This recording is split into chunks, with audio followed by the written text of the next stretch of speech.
You're listening to Booked, the bookstore education podcast brought to you by the American Booksellers Association. In this episode, we're digging into the ABA archive with a virtual roundtable on nonprofit business models, recorded in April of 2021.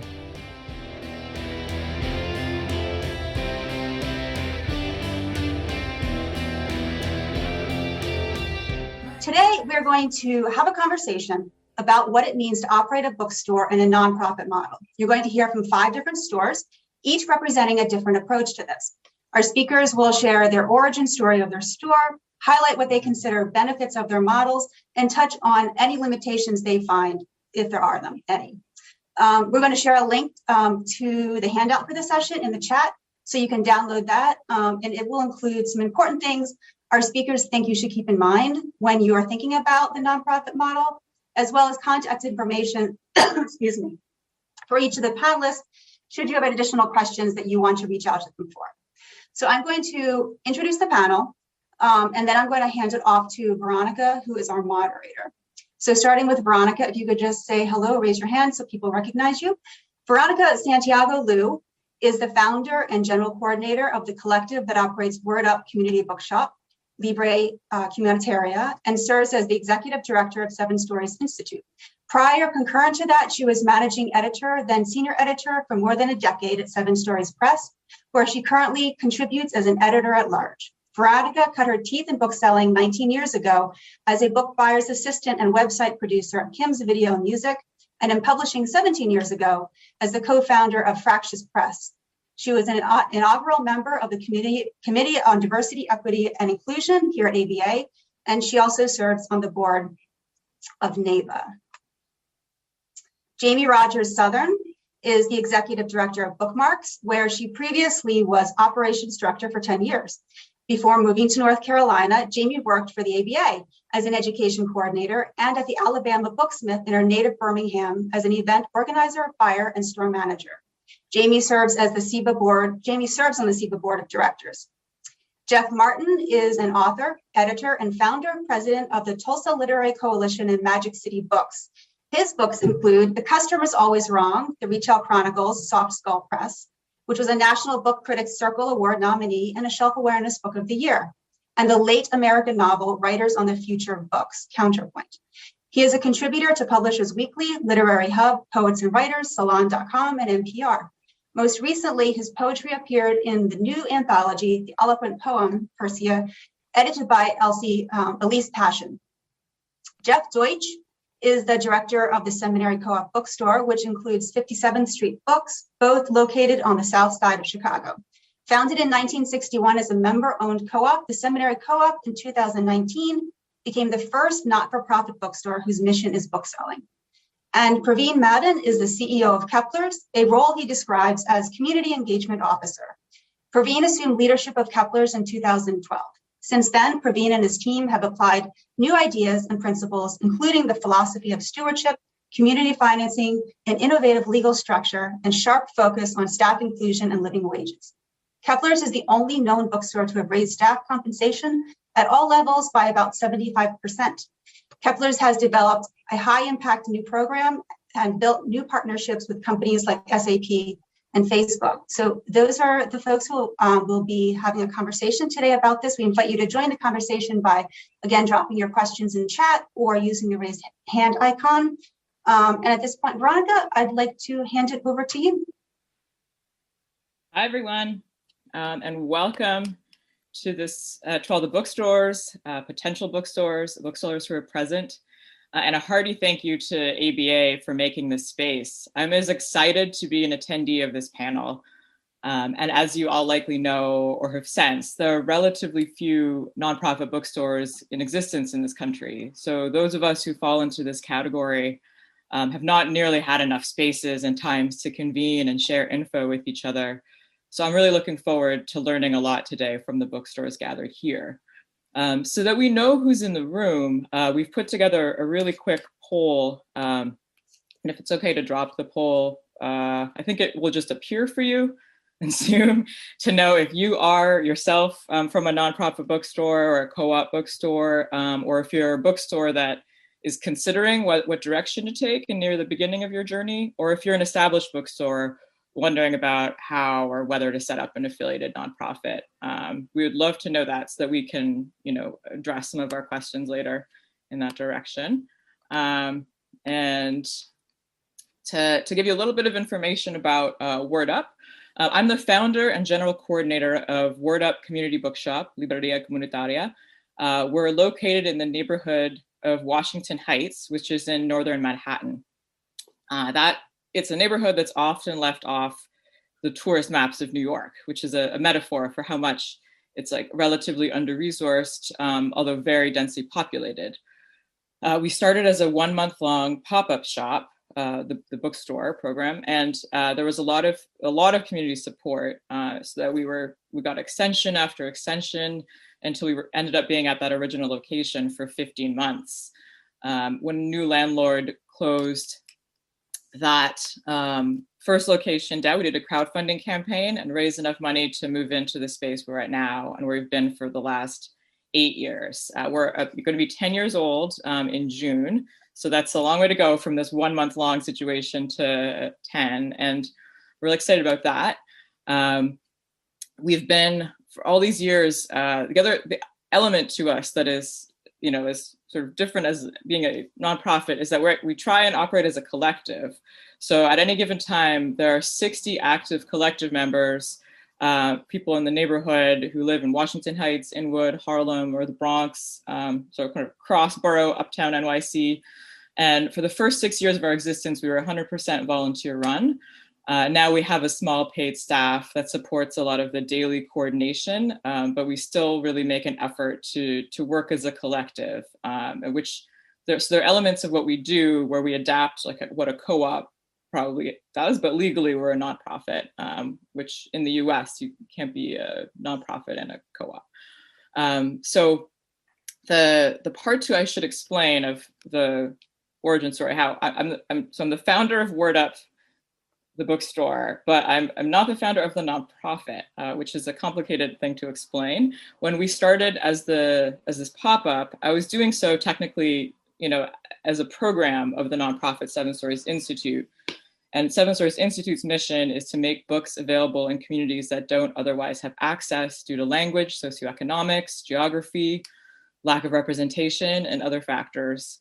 But the whole board had gone through a big turnover since its founding. So I was the only board member at the time. And then, there's just one thing I started where I thought, well, one of the reasons why that lack of access is there because bookstores aren't in every neighborhood. So not everyone has access to all the kinds of things that the whole culture around it that they can provide, the information, but also the joy and the sort of solace you can find from books. But then Word Up blew up. So I scurried to build back the board to support it. And as the new board, got into place, we realized through our discussions that one of the reasons, just that we were very aligned with like what we were trying to do at Word Up was the mission of Seven Stories Institute. So after we did the crowdfunding campaign to move into the new space, the board really embraced having Word Up be its signature program. And so we filed an assumed name. So technically we're Seven Stories Institute doing business as Word Up Community Bookshop, and we're one and the same. There's no separate staff. I'm the executive director of Seven Stories Institute. And that's been the case for the entire, and I've been there at Word Up since its beginning.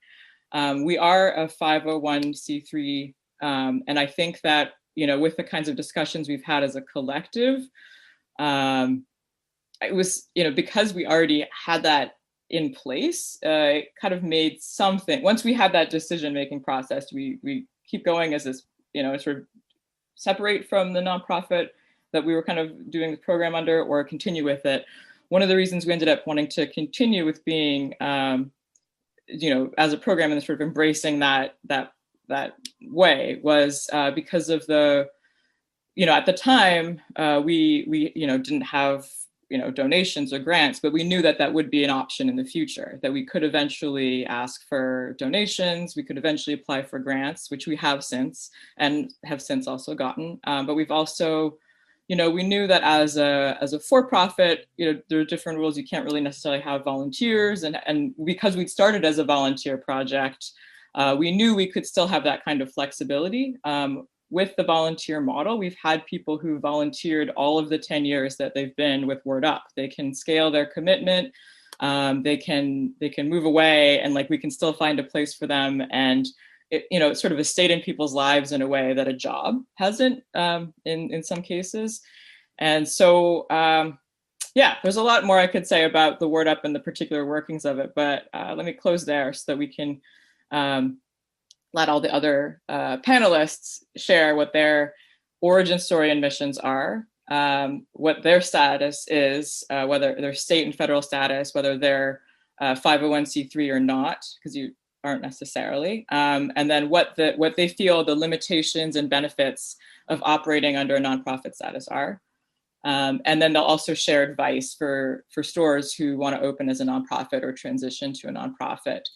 Each store is going to have about 8 minutes to speak, and then to answer all those bullets, and then we'll have time for Q&A afterwards. So please stay to the end. Thanks. Let's first maybe go with who's on my screen here first. Praveen. Okay. Hello, everyone. My name is Praveen Madan. As Lisa said in the introductions, I'm the Community Engagement Officer at Kepler's Books, and also a co-founder and a board member of our sister nonprofit organization, Kepler's Literary Foundation. So Kepler's origin story, I didn't start Kepler's, of course. The store was founded in 1955, well before I was even born, by Roy Kepler. And Kepler story is, well known. It became a legendary cultural and intellectual hub and gathering spot for the community. Over the years, the Grateful Dead used to have spontaneous concerts there. Joan Baez used to come and sing her poems and songs there, and it kind of became a meeting spot. Kepler's search for a new business model started in 2005 when the bookstore ran out of cash and closed doors for the first time. It was a big event because it made news. It was the New York Times on the radio and TV stations, and the community kind of rallied organically and resuscitated Kepler's with a cash infusion, new board of directors, a lot of new interesting programs were built. And then by late 2011, Kepler's was in trouble again for a second time and was about to go out of business a second time. And that was about when I got an opportunity to get involved with Kepler's. By this time, I had quit my what I now call the cushy corporate job as a management consultant at a global firm where the money and the perks were really good. But I was frankly starting to have a midlife crisis and saying, what the hell am I doing with my life? There's got to be something with more meaning and purpose to it than helping Microsoft figure out how to sell more software to banks. Jesus, who cares about that? And my curiosity and obsession that I've held on to for the entire 13, 14 years I've been in bookselling has really been about figuring out a new sustainable business model for bookstores. And that's what keeps me up at night. That's what gets me energized in the mornings. So, the stars were in perfect alignment. I assumed leadership of Kepler's in 2012 after taking it through a planned transition.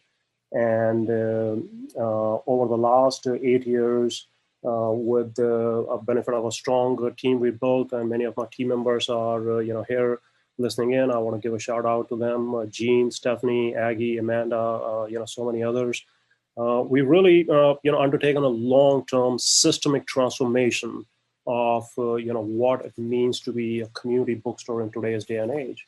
And the legal model is only one part of it, even though it gets a lot more attention than other components. And some of the new ideas and principles we applied include a philosophy of stewardship, which we by that we mean a multi-stakeholder focus, not just obsessing about publishers, but really focusing on other stakeholders, our staff, our community, our customers, our donors.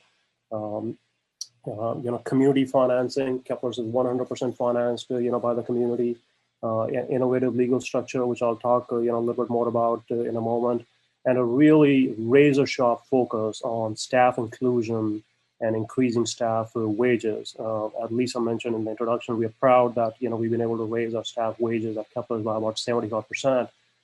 We're still not where we would like to be. Our goal is that our staff should make at least what teachers and librarians can earn, and we are still below the mark in our neck of the woods. So we've had we've been able to make a lot of progress. Our mission really is to engage, enrich, and inspire our community through literature and literary programs. I want to get to the legal status. That was one of the questions Lisa and Veronica want us to address. So Kepler's since 20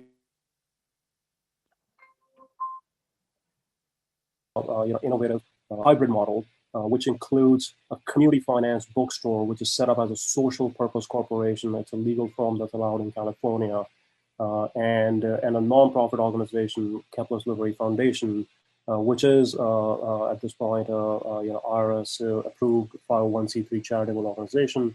And Kepler's Literary Foundation has its own staff, an executive director, and a board. And Kepler's Literary Foundation basically produces author interviews, educational workshops, book clubs, school programs, corporate programs of that sort. We started to build with companies like SAP. But they're really just all literary programs that the foundation produces. The two entities have separate budgets, separate teams, as I mentioned, but they work closely together on a shared mission of engaging, enriching, and inspiring the community. So the benefits and limitations of this. Well, first of all, I think the biggest benefit for us has been that Kepler's is still here, it's still alive, and we're still serving the community. So I think the biggest benefit really is that that Kepler's is still alive and is still serving the community. I really don't think we would have made it past the crisis Kepler's was having in 2012 unless we had come up with a new vision and gotten the community to buy into that. The main reasons we did that, and we are meeting all of our goals, were 3 or 4 main reasons I'll touch on very briefly. The single biggest reason was that we wanted to unlock the social capital of the brand by changing how the community engages with the business, from just being mere customers to starting to be patrons, members, donors, volunteers, board members. We want people to engage with Kepler's in a different way and not just look at it as a commercial institution and think of themselves as customers.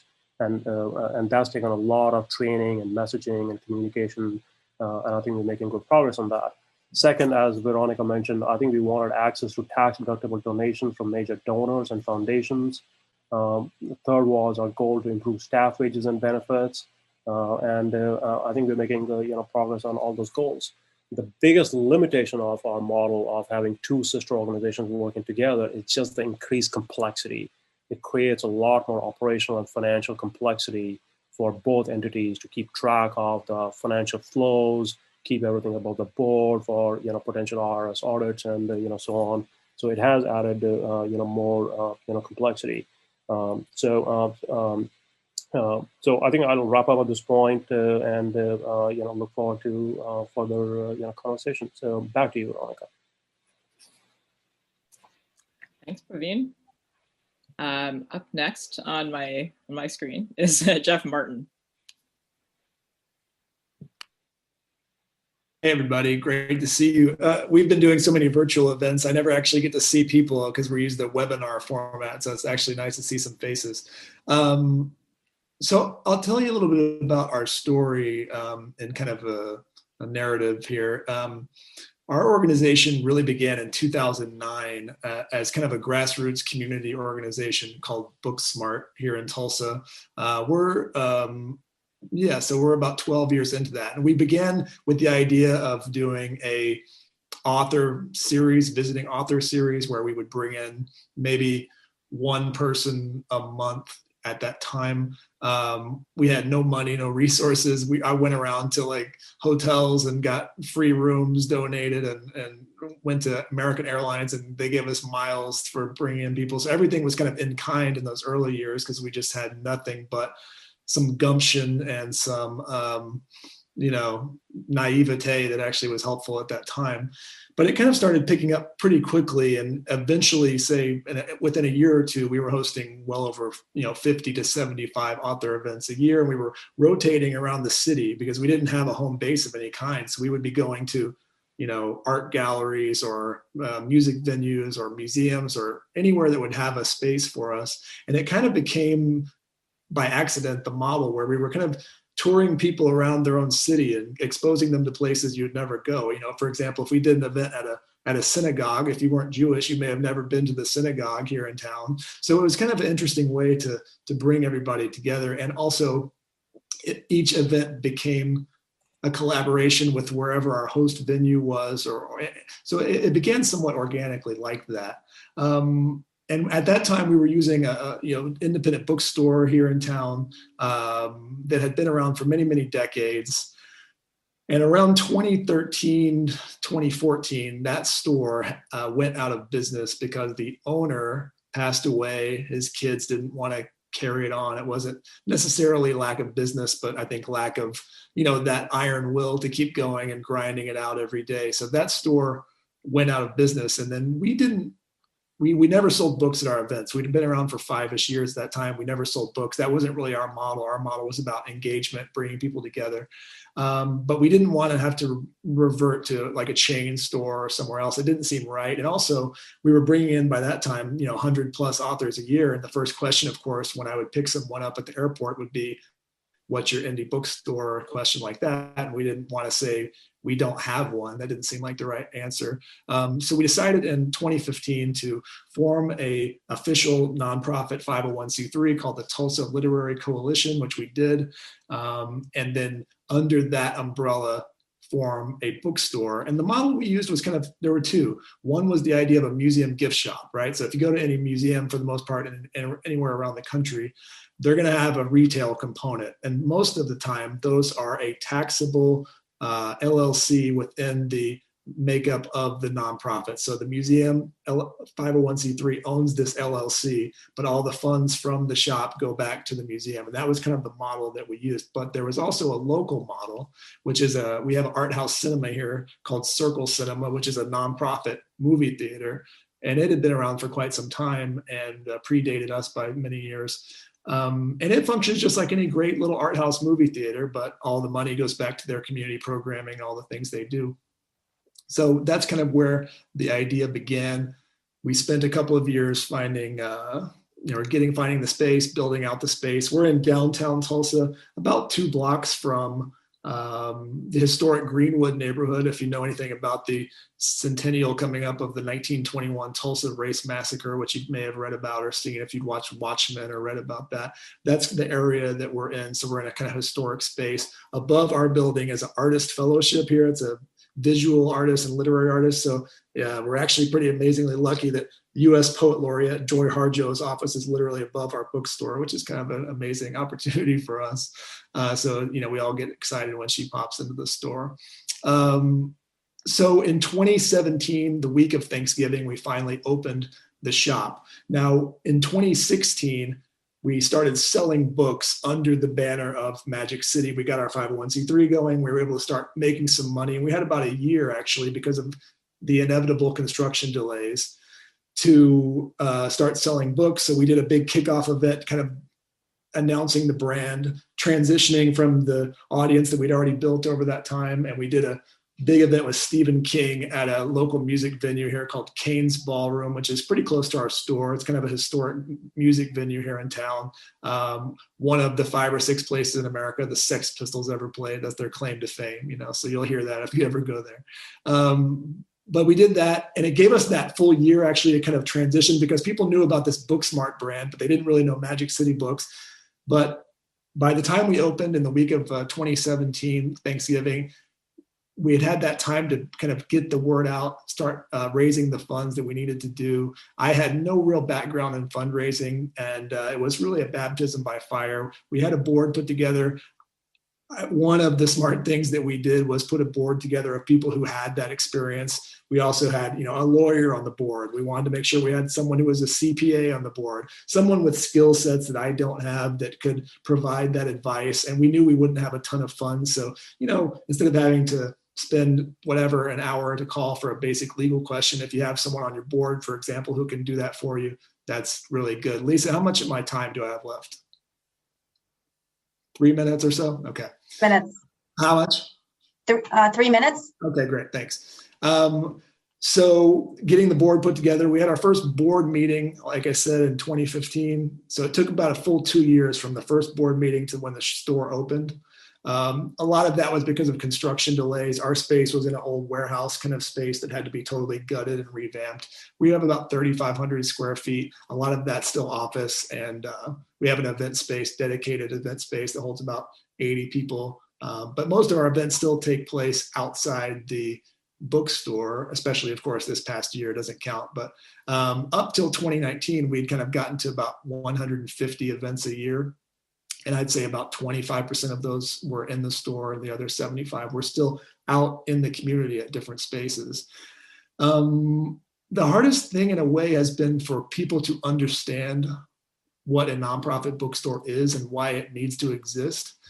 At the same time, one of the benefits all of you have as brands, and there are many of you, I think, who are from kind of long-standing brands and bookstores in your community, is you have the benefit of having this love of the community that people already give to social service nonprofits. And it's unlike any other retail business in your community. You can't hardly name another retail establishment in your city or community that has that same kind of relationship, that same kind of personal connection to your customers. And that's the way people feel about, a food bank or any of these other things. And so what I always tell people when we're out, I say, if you think of your cultural life in your city as a wheel, and everything you think needs to be on that is like a spoke on that wheel, and that's like a ballet, a museum, an opera, whatever kind of creates that 360-degree cultural life that we hope for in the cities we live in. Bookstores need to be one of those. They're no more important than any of the other ones, but they're just as important as the other ones. And when you can start making people think of your presence in your city like that, not that you never want to say, like, imagine the city without us, because that kind of goes in that negative space, but you kind of want to put everything on the same playing field, on the same level. And now that we're a few years into it, we've really started to see people thinking of us that way. And 4 bookstores have opened in Tulsa since we opened. People ask often, is that a problem? Do you see that as a competition? No, I see it as a huge benefit, because the way bookstores in cities always was a collection of neighborhood bookstores that kind of created this constellation of culture throughout your whole city, and not these kind of Walmarts, on the peripheries of cities. And the more we can have that, the better we will be. So it's been a huge boon to us to have this nonprofit model. I'm sure there'll be more questions, but my time is wrapping up. Thank you. Thanks, Jeff. Now on to the other Jeff. Jeff D. Great. Thank you. Thanks, Veronica. I completely agree. I'm here to learn as much as to share experience. So it's a pleasure to hear from everyone. So I'm with the Seminary Co-op and 57th Street Books in Chicago. We turned 60 this year. So we're founded in 1961. The very brief origin story and kind of the relevant part of it is that we were founded as a member-owned co-op in 1961 by students, and that those seminary students were trying to get books cheaper and get obscure books cheaper. And that was frankly the mission behind it then. In the 70s, 80s, and early 90s, my predecessor, Jack Sella, who ran the stores for 43 years, really built it into more of what we know today, which is a huge academic bookstore with 57th Street Books around the corner. That's a great neighborhood bookstore. We stopped being profitable in 1994 or so when the Borders opened in the community. So we actually haven't been living our mission, had not been living our mission for about 25 years, which was to maximize shareholder value like any cooperative does, and to do it in a certain way. So during that time, though, we established a model where backlist was critically important, where university press, small press, voices that were otherwise underrepresented found a space and really created something special in a browsing experience. So in 2019, we became the first, and I think still only, not-for-profit bookstore whose mission explicitly is bookselling. And I'll read you the mission as outlined in our bylaws, which is that our purpose is to stock and sell a wide variety of books that provide cultural, literary, and intellectual value to its distinctive and engaged worldwide community of readers. We shall do this by maintaining an eclectic collection of titles not readily available elsewhere, and by promoting a culture of informed book buying through an array of events and vibrant discussions. So we also program about 700 author events a year, but to be very clear and to distinguish that from some other models like Kepler's, the events themselves are to support book selling, not the other way around. So the revenue is not ultimately the point. The point is to create a browsing experience. And we are doing the events themselves. And correct me if I'm wrong, but for the nonprofit side, that is the mission, is the events. We want to make sure that the mission is always about book selling. So I'm going to shift there for a second and just say that obviously, to Jeff Martin's point, all bookstores are cultural institutions. All of you, and I'm looking at some of the people who are attending and would be amazing on this panel and have run stores that I've loved deeply for years, and the communities they serve are incredible. So like everyone is a cultural good, whether nonprofit, for-profit, co-op, non. And I think that for us, in recognizing that we wanted to go not-for-profit, that was an acknowledgement that we want our mission and our governance structure to align with what we are ultimately trying to do. So like our stated mission should be what we're actually trying to do. And it's interesting to think that that might not always be the easiest way to establish the model, because we're oftentimes fitting our models into existing structures. So one of the unique things about us is that we are nonprofit, but we are not 501c3. So the not-for-profit structure itself is unrelated to tax exemption, tax code. It just states that we are establishing a model that is not built to create a profit for shareholders or individuals. It's to provide a cultural good. The tax exemption part of it is completely different, and we don't even think about that. We're not interested in that part of it. I can share two numbers with you that I think as booksellers you'll appreciate, and I'd love to hear, especially the second number, what other stores' metrics might be on this. It's not something Abacus currently tracks. I hope ABA will start tracking it. I've been asking that for a couple of years because I think it's fascinating. But so the first number is just we carry about 100,000 volumes, so you get a sense of it's a very large store. But the second number is that the last full year we were open, about 60% of the books that we sold were single copies. So we have author events, we do course books. So there's a lot of quick turning books that sell multiple copies. But 16,000 out of 28,000 books that we sold were one book to one customer one time that year. And to think about what that means from a browsing perspective, it's really special. And I don't know what the number, the average number is, but I think that that's an interesting metric about what a not-for-profit bookstore might be after, and really to think about what we're after. So I read the mission, but ultimately our product is not books as such. It's actually the browsing experience. That is what we're trying to create, is a physical space for books in which readers can get lost among the stacks and discover books, peruse them.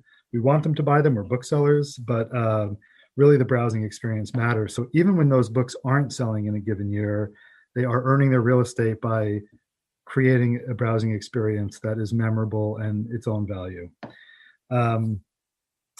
So that brings me to, I think, my last point, and then I'll briefly speak to the logistics. My last point is, in 2021, no reader needs a bookstore to buy books. In 2021, no bookstore, maybe very few bookstores, but I think no bookstores, can make a living off of the margin of books alone. And I mean new books. Used books is different, but no bookstore can make a living off of the margin of books alone. So one of the things that we've really tried to do in creating a mission, a nonprofit whose mission is book selling, is to separate book selling from retail and say that retail, the equation of retail is that, the difference between cost and list price is what you live off of, and that margin should be enough to sustain you. We all know that that's not the case, and ultimately we don't want book prices to go up. We don't think the publishers are the enemy. If publishers give us an extra couple of points, that's not going to save it. And the fact that the only way that any bookstore is making it according to Abacus is by paying staff $11 an hour at best. And to Praveen's point, we're not. It's not a living wage, and it's not sustainable, and it's not going to be sustainable in 5 or 10 years. So that ultimately is the point for us. The model's broken. We want to rebuild the model, or build deliberately a model that will work for a store like ours. Like Praveen, I'm also a steward of the store. I hope it outlives all of us, and I didn't found it. And I don't plan to be here for long. The last point, and I'll wrap up, is that so we are a nonprofit. We have a board. There are 18 board members drawn from throughout the communities. We've got faculty, authors, community members, all sorts of amazing people who have better things to be doing with their time, but they believe deeply in the model. And we were very inspired by newspapers, for instance, who also had a really strange model in the 20th century that they've reimagined in the 21st century. And so we think that there are models that are out there to do this. So love to hear any questions. You all have my email address. Anything comes up, and thank you, ABA, for the time. Thanks, Jeff. And Jamie. Jamie's up. Thanks, Veronica. Thank you, ABA, for putting this together. I agree that with Veronica, we haven't had a lot of time to chat as nonprofit bookstore people. So it's really great to hear all of you talk about your different models. I'm from Bookmarks in Winston-Salem, North Carolina. We started in 2004 as a book festival. That was a community project, completely staffed and planned by volunteers. In 2006, we rolled off and formed our own 501c3 from the festival. So we were completely volunteer run until 2010, when we hired our first executive director. I started volunteering in 2009 and have never left, kind of grown into a second position on the staff. And we were 2 staff people for a very long time until 2016. So through that time, we have grown from a festival to year-round events, a lot of work in the schools, and now the bookstore. So the bookstore kind of came out of the need to have room for events that we were hosting, kind of like Jeff was saying. Event space to rent is very difficult. And when we started hosting more events throughout the year, other than the festival, we found that that was not sustainable. We also liked the idea of selling books to help support the mission and have another revenue stream. So because of my background, in 2012, we started selling books ourselves for our events, our festival. Prior to that, we had a campus bookstore that was an independent campus bookstore selling books for us and profit sharing. And then they were purchased by Follett, and that relationship went away. So we started selling books ourselves, and it really quickly grew into a good revenue stream for us. So the bookstore came about, we started planning in 2016 to open a space. We are located downtown. We have about 5,000 square feet. It's about 4,300 selling square feet, give or take. We share a building with a coffee shop and bar. They have the other half of our 10,000 square foot building. And we opened in 2017.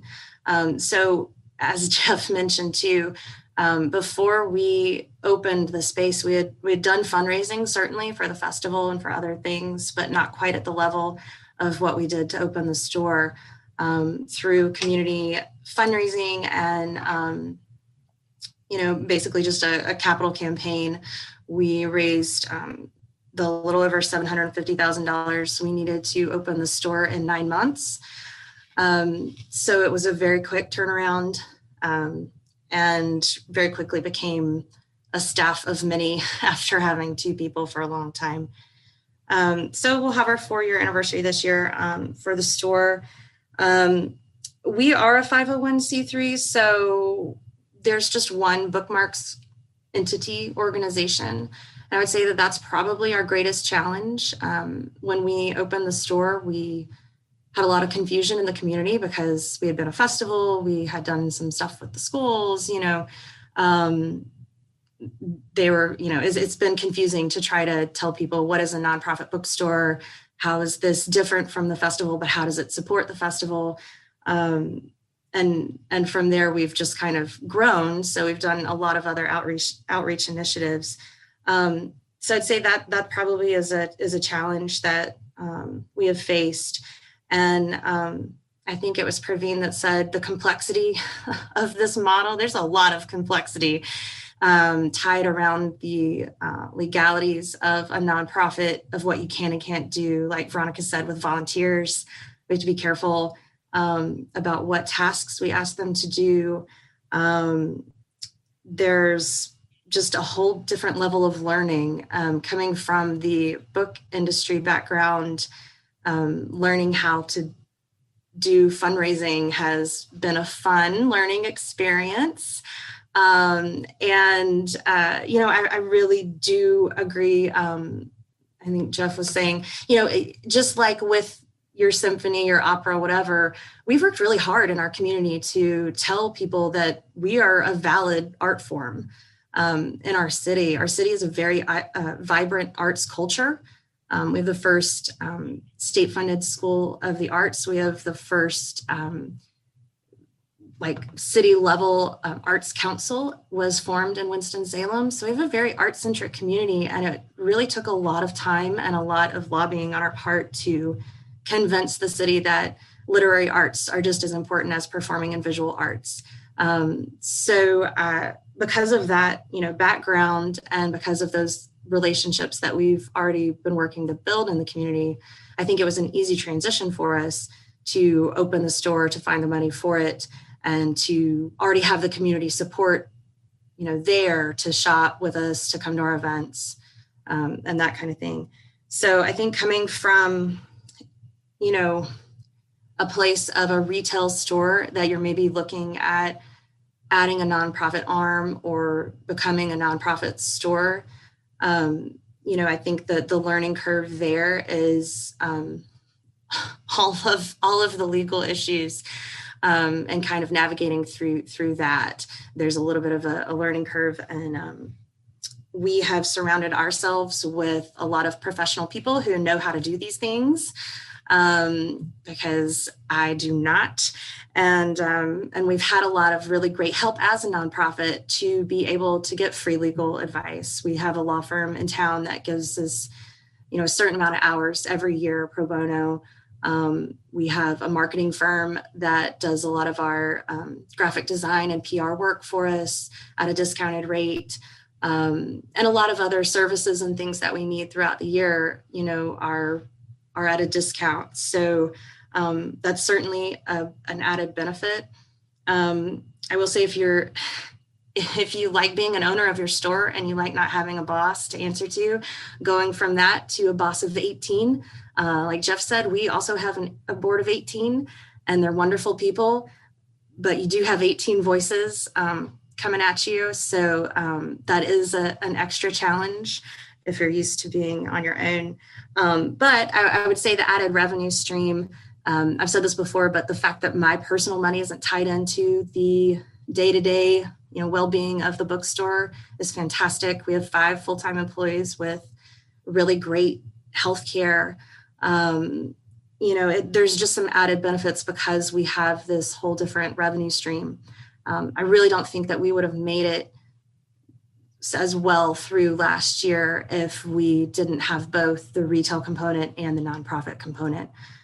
So I think it can work well together as a good model for a store in the future, because you can provide a living wage or closer to that with this model. And that's really important to us too. I'm going to stop there and not repeat everything that everybody else said. Thanks so much, Jamie.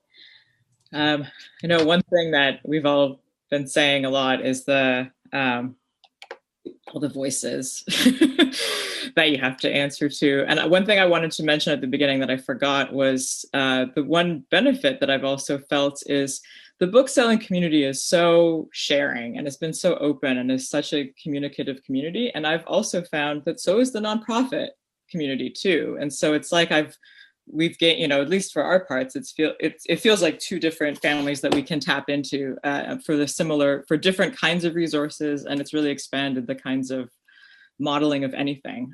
So that's been really cool for us. And I am looking at the questions in the chat, and there's one, knowing that a lot of the people here are from, I think that was the highest poll answer, from established bookstores that are thinking of convergence. I was going to skip to Lacey's question, not to ignore yours, Lisa, but hoping that Jeff Deutsch could answer Lisa's question within his answer. So Lacey's question is that she's exploring nonprofit conversion as well as employee/community owned co-op structure. So since Jeff Deutsch had been co-op and now it's a nonprofit, so what are a few things you'd caution stores about when thinking about that transition? So Veronica, should I answer, or is that for everyone? Sure, why don't you answer first and then the others can answer who've done that conversion. I think in terms of the transition, figuring out the strategy and working through all the details first, and then having a clear communications plan is really important. I see, Lacey, your question about a few big pros and cons. I think maybe I can just share those, which was a lot of what we thought about when we made the decisions. From a con perspective, so there are tremendous issues with quote unquote big philanthropy, and many of you, if not all of you, carry books on how gross, philanthropy is and can be. And one of the things that was a huge con and continues to be a huge con, and one of the reasons we don't want to become 501c3 is, and I'll be open about salaries here. So we pay our management team really well for the industry, according to Abacus, somewhere between $40,000 and $50,000 a year with benefits. It's not a great salary, but based on what I've seen in Abacus, it's really good. In order to be a great not-for-profit, you need a great development director, and try finding a development director for anywhere close to that. That's worth it, worth their money. And so to think that we value development directors so much more than the highest level managers at stores that are 60-year-old stores, that is a really important point for us in terms of how that transition happens, and being conscientious about all of those things. So I'll pause. I know there's not a lot of time. I have plenty of pros, but I'll pause because they're.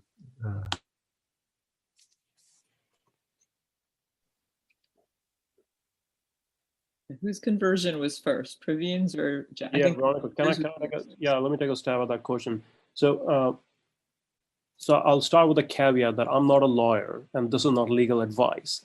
However, based on my research and understanding, working with some of the top lawyers, in this field, at least as of today, there is no simple, straightforward path for a general purpose bookstore to show up at the IRS and say, hey, we want to become a nonprofit 501c3. What form do we fill out, and what application do we need to complete to do that? That does not exist.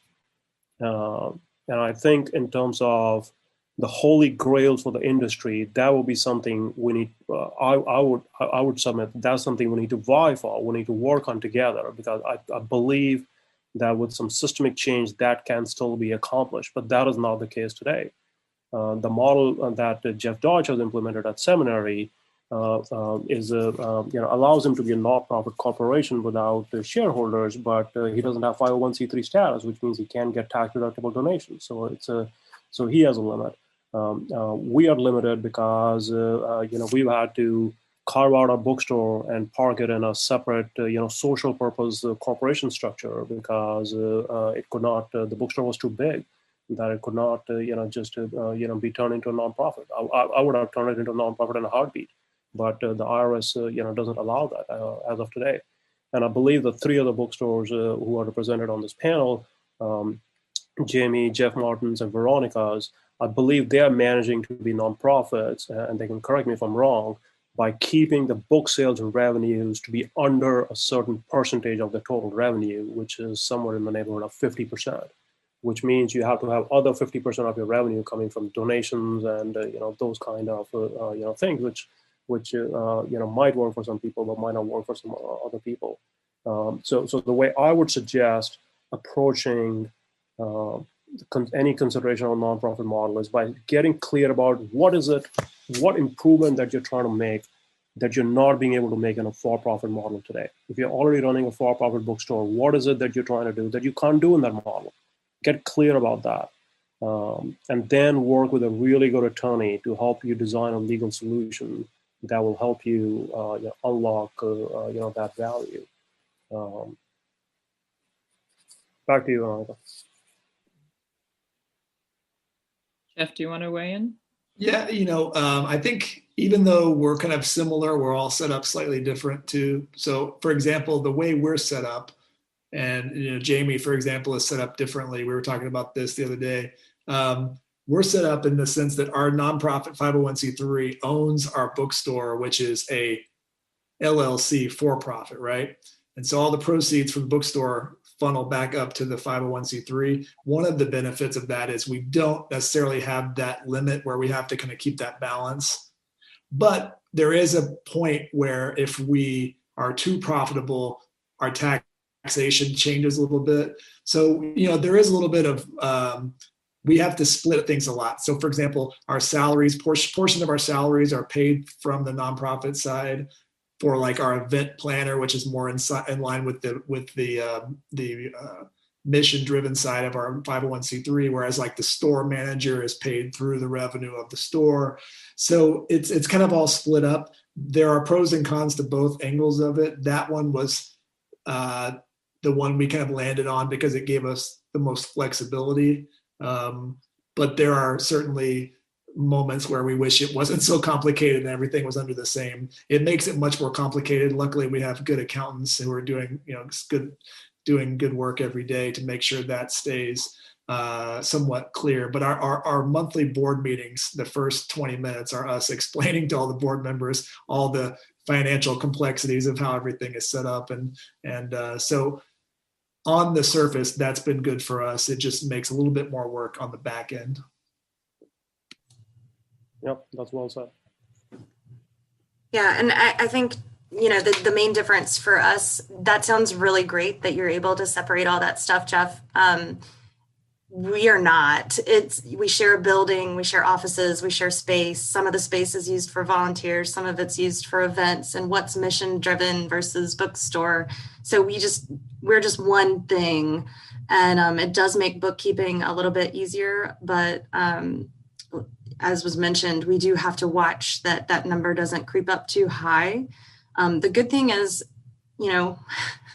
bookstores, the profits aren't that high anyway. We might have a gross sales of, whatever it is, and that might be equal to a gross number of donations, but donations, we get 100% of the donation. We don't get 100% of the book sales, as you all know. So it's not as hard to keep that number steady.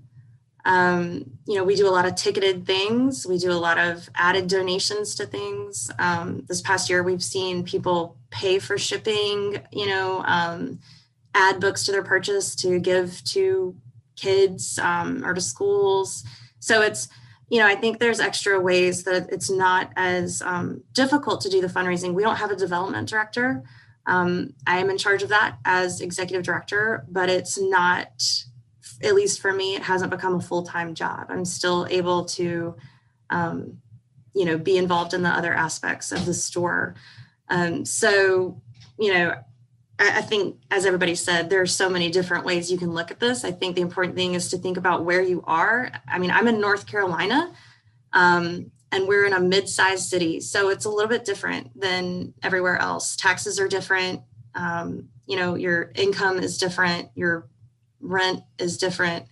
When I lived in New York, my rent was ridiculous. And, the first house I had here, it was like half of my rent in New York. So, I think it depends on where you are and how you're structured already and how you're already involved in your community to what kind of model works best for you. Yeah, listening to everyone, I mean, there's just so many different ways, so many different models and I've actually not heard of any of the nonprofit bookstores that I've encountered with the same kind of model. Everyone's got a thing. And I think so much of it is just in how that mission is written, because that is the number one job of your board of directors when you're a nonprofit, to uphold that mission. So the mission's got to be tight, but it also can then, configure things the way you need it to be done. And I think that's what I think is really great about the possibilities with the nonprofit model. There are a lot of different configurations, and there are also a lot of things. I think even just listening to what Jamie mentioned about adding on for school, like a lot of things I think that nonprofits can do that you actually don't need to be nonprofit to do. There are some practices that nonprofits have to do. There's like a lot of things to do with transparency or the kinds of acknowledgements you do to donors, or even just having a board of directors at all. And, the kinds of policies we might have to write. And a lot of those would be really handy for any business to have. So if you choose to do it, you can also implement those things for your for-profit business. Just take what's needed of what is required of nonprofits. But there's some things that I know that we probably wouldn't have gotten around to, just with the urgency of, a leak in the store or something going on. We wouldn't have gotten around to doing our yearly review of our X or Y, policy. But when we need it, we have it, and we had to have it. So that part's really cool. And the board of directors aspect is having a whole other set of advisors that needs to be there. It needs to be really invested in you. So so it's a whole other group that is beyond the staff that has like such a particular set of expertise that is there just to make sure that you thrive. So that's another thing that's great. But I guess you could always just implement a board of advisors for your bookstore if you wanted to, and if you didn't legally need to have a board of directors. I know that there are some questions about there's ticketed events about the volunteering, and I have a lot to talk about with volunteering and recruiting volunteers. And I almost wonder whether Marcella, if you want to, we can email about it. Our emails are going around because I know that it's 3:59 and we were supposed to end at 4 p.m. And I am glad to have heard from everyone again. And I know that there are probably other questions that people might have later, but I think you can send them all to the ABA team. They'll send around a handout with, the 3 tips off the top of our heads in the past few days that we wanted to make sure you knew. But I think because of the fact that we don't have a lot of opportunity to info share, we're probably really excited to keep talking about this if you wanted to email us and reach out. So thanks a lot for attending.